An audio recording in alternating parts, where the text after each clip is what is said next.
آپ صلی اللہ علیہ وسلم نے فرمایا کہ تمام اعمال کا دار و مدار نیت پر ہے، اور ہر عمل کا نتیجہ ہر انسان کو اس کی نیت کے مطابق ہی ملے گا۔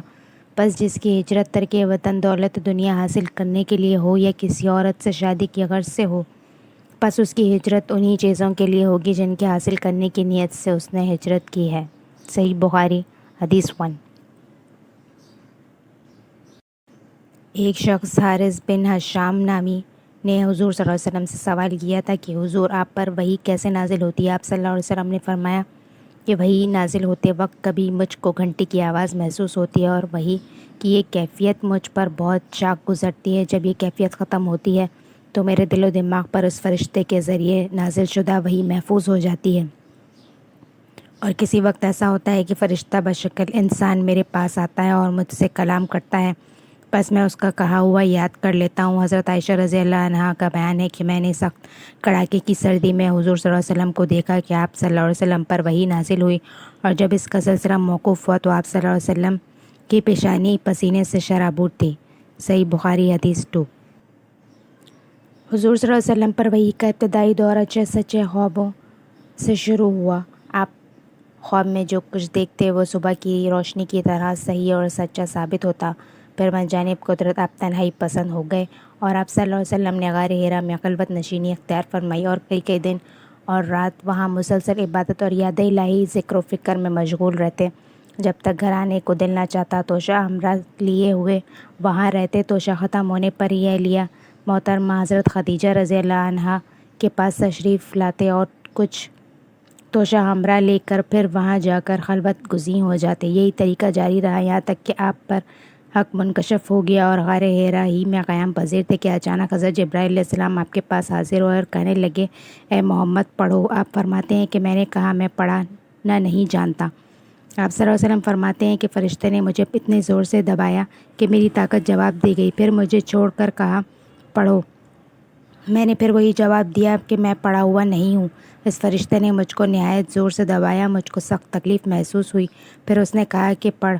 میں نے کہا میں پڑھا ہوا نہیں ہوں۔ فرشتے نے تیسری بار مجھ کو پکڑا اور تیسری مرتبہ پھر مجھ کو دبایا، پھر مجھے چھوڑ دیا اور کہنے لگا پڑھو، اپنے رب کے نام کی مدد سے جس نے پیدا کیا اور انسان کو خون کی پٹکی سے بنایا، پڑھو، اور آپ کا رب بہت ہی مہربانیاں کرنے والا ہے۔ بس یہی آیتیں آپ حضرت جبرائیل علیہ السلام سے سن کر اس حال میں غار حرا سے واپس ہوئے کہ آپ کا دل اس انوکھے واقعے سے کانپ رہا تھا۔ آپ حضرت خدیجہ رضی اللہ عنہا کے پاس تشریف لائے اور فرمایا کہ مجھے کمبل اڑا دو، مجھے کمبل اڑا دو۔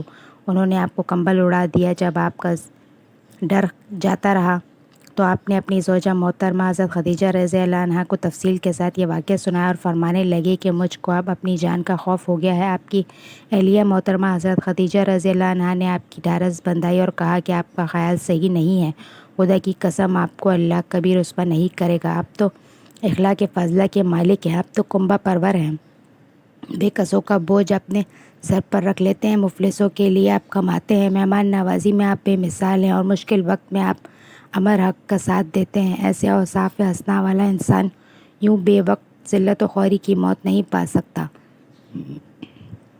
پھر مزید تسلی کے لیے حضرت خدیجہ رضی اللہ عنہا آپ صلی اللہ علیہ وسلم کو ورقہ بن نوفل کے پاس لے گئیں، جو ان کے چچا زاد بھائی تھے اور زمانہ جاہلیت میں نصرانی مذہب کے اختیار کر چکے تھے اور عبرانی زبان کے کاتب تھے۔ چنانچہ انجیل کو بھی حسب منشاء خداوندی عبرانی زبان میں لکھا کرتے تھے۔ انجیل سریانی زبان میں نازل ہوئی تھی، پھر اس کا ترجمہ عبرانی زبان میں ہوا۔ ورقہ اس کو لکھتے تھے، وہ بہت بوڑھے ہو گئے تھے، یہاں تک کہ ان کی بینائی بھی رخصت ہو گئی تھی۔ حضرت خدیجہ رضی اللہ عنہا ان کے سامنے آپ کے حالات بیان کیے اور کہا کہ اے چچا زاد بھائی، اپنے بھتیجے محمد صلی اللہ علیہ وسلم کی زبانی ذرا ان کی کیفیت سن لیجیے۔ وہ بولے، بھتیجے، آپ نے جو کچھ دیکھا ہے اس کی تفصیل سناؤ۔ چنانچہ آپ صلی اللہ علیہ وسلم نے اول تا آخر پورا واقعہ سنایا، جسے سن کر ورقہ بے اختیار بول پڑے کہ یہ تو وہی ناموس معزز دان فرشتہ ہے جسے اللہ نے حضرت موسیٰ علیہ السلام پر وحی دے کر بھیجا تھا۔ کاش میں آپ کے اس عہد نبوت کے شروع ہونے پر جوان عمر ہوتا، کاش میں اس وقت زندہ رہتا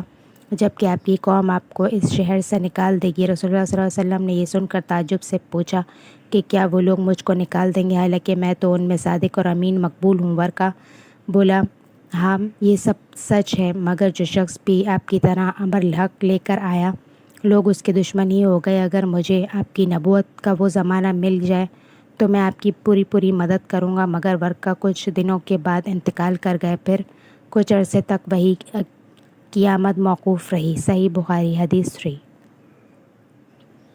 آپ صلی اللہ علیہ وسلم نے وحی کے رک جانے کے زمانے میں حالات بیان فرماتے ہوئے کہا کہ ایک روز میں چلا جا رہا تھا کہ اچانک میں نے آسمان کی طرف ایک آواز سنی اور میں نے اپنا سر آسمان کی طرف اٹھایا۔